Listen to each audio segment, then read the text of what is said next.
Mesdames et Messieurs, la présidente Anita Traoré. Merci. Merci beaucoup.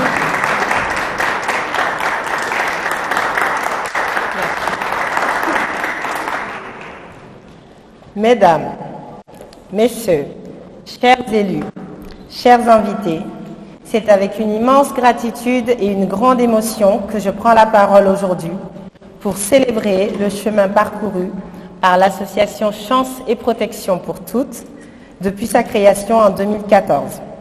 11 ans d'existence, SOS n'est pas seulement un chiffre, ce sont 11 années d'efforts, de lutte, de victoire et surtout d'engagement en faveur d'une cause noble, celle des femmes, victimes de violences, en situation de précarité, celles réfugiées, jeunes, seniors, professionnelles ou simplement citoyennes, accompagnées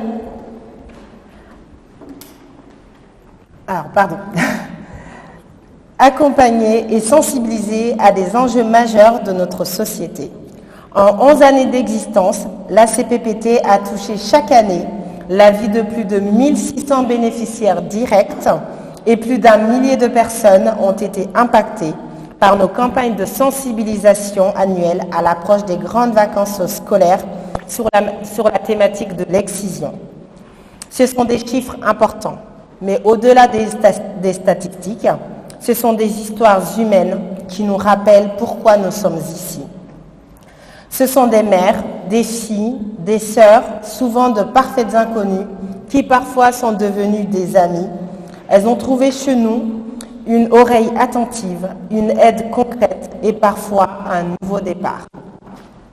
Nos missions sont multiples, mais elles ont toutes une ambition commune, protéger et donner une chance à celles qui en ont le plus besoin, ici en France, mais également en Guinée à travers notre antenne locale. Nous travaillons sur plusieurs fronts, l'écoute et l'orientation, parce que souvent tout commence par une parole libérée, un cri d'alerte qu'il faut entendre et accueillir. L'accompagnement social, juridique et psychologique, car les violences, qu'elles soient conjugales, sexuelles ou économiques, laissent des séquelles profondes qu'il faut soigner. L'hébergement, guidé vers une solution plus ou moins longue, qui parfois aboutit sur un semblant de stabilité, nous essayons de redonner une dignité et une sécurité. L'accès à la santé, un droit fondamental qu'il faut garantir à toutes. La sensibilisation et la formation pour que ces combats cessent d'être invisibles et pour que collectivement nous devenions plus forts, plus fortes face à ces enjeux. Tout au long de l'année, notre association organise des actions de sensibilisation pour lutter contre les violences faites aux femmes, en particulier les mutilations sexuelles féminines. Ces mutilations, souvent invisibles pour la société, touchent encore trop de femmes et de jeunes filles, y compris ici en France. C'est pourquoi nous menons des interventions dans les écoles, les universités, les centres de formation et d'hébergement auprès de la protection maternelle et infantile et dans les quartiers de la ville de Tours et du département pour sensibiliser le plus grand nombre à ce fléau. Ces actions nous permettent de dialoguer, d'informer, mais aussi de prévenir. Et notre engagement ne s'arrête pas là. Nous accompagnons également les femmes et familles nouvellement arrivées en Touraine dans leur démarche administrative et médicale. Nous savons que la précarité et les violences basées sur le genre forment un cercle vicieux. Nous sommes là pour briser ce cercle. Nous sommes là pour offrir des solutions concrètes, qu'il s'agisse d'accompagner des femmes pour un besoin urgent, d'un accès aux soins ou même de la fourniture de biens de première nécessité. Nous mettons à leur service notre temps, notre volonté et notre énergie. En parallèle, nous avons à cœur de sensibiliser un large public. Nos réseaux sociaux, nos campagnes d'affichage annuelles, notre mobilisation au cœur de nombreuses manifestations publiques ici à Tours, mais également dans plusieurs autres villes de la région, et même à Paris, notamment avec le réseau d'excision Parlons-en et le GAMS. Et maintenant, cette conférence annuelle depuis l'année dernière sont autant de moyens pour faire passer un message fort. Ces violences ne sont pas une fatalité. Je tiens également à souligner que si l'ACPPT peut accomplir tout cela, c'est grâce à nos bénévoles actifs et actives. Seulement 5 femmes et hommes donnent de leur temps et de leur expérience pour que nos missions prennent vie. Ensemble, nous prouvons qu'une association, même sans salariés, peut avoir un fort impact grâce à un solide engagement des unes, des uns et des autres. À nos côtés, il y a aussi les partenaires, les institutions.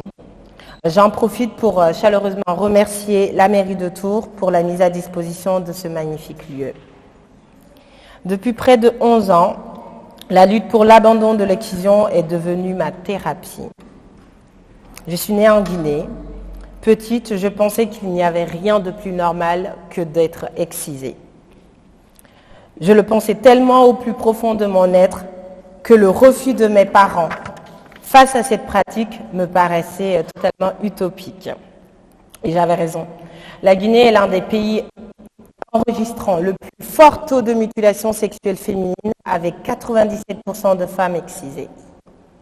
J'ai été excisée à l'âge de 8 ans, un matin à Conakry, en vacances scolaires chez mes grands-parents, avec 2 de mes sœurs. Nous avons été emmenés par 2 tantes chez des exciseuses traditionnelles, dans une très grande cour en plein Conakry. Il devait être peut-être 8 heures. Il nous avait été ordonné de rentrer dans une maison où nous attendait celle qui allait, sans état d'âme, définitivement, ôter une partie de chacune de nous.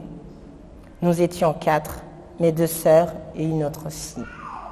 J'étais la plus jeune, j'ai donc dû attendre que toutes les 3 premières passent. Leur hurlement insupportable me tétanisait. Cette longue attente traumatisante, je me souviens de chaque détail. Croyez-moi, j'aurais tout donné pour ne pas être à cet endroit à ce moment-là. Depuis, j'ai énormément appris sur ces pratiques, sur moi-même et sur le monde qui m'entoure. Le chemin est certes encore bien long, mais évidemment, toute cette lutte est tellement bien justifiée. Les violences faites aux femmes sont un fléau mondial qui ne s'étendra pas sans une mobilisation collective, continue et déterminée. Mais nous savons également que chaque action compte.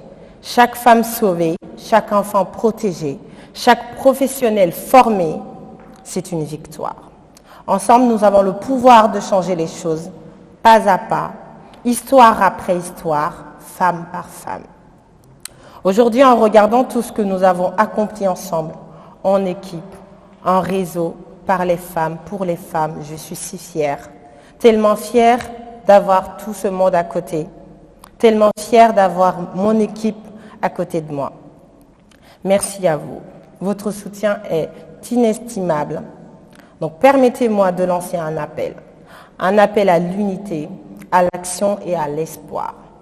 L'ACPPT continuera à se battre. Nous avons besoin de tout le monde, de vous, mais surtout de nos bénévoles qui sont à pied d'œuvre depuis plusieurs années pour faire de cette association ce qu'elle est aujourd'hui. Nous avons besoin de votre soutien, de vos idées, de vos engagements pour que demain, le monde soit un peu plus juste, un peu plus sûr pour toutes les femmes. Pour finir, je voudrais dire ceci à toutes les femmes. Sentez-vous libres.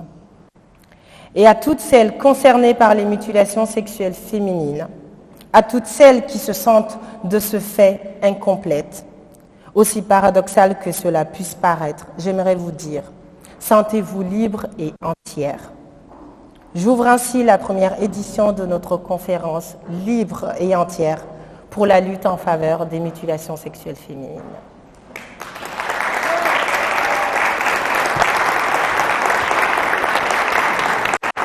Merci beaucoup.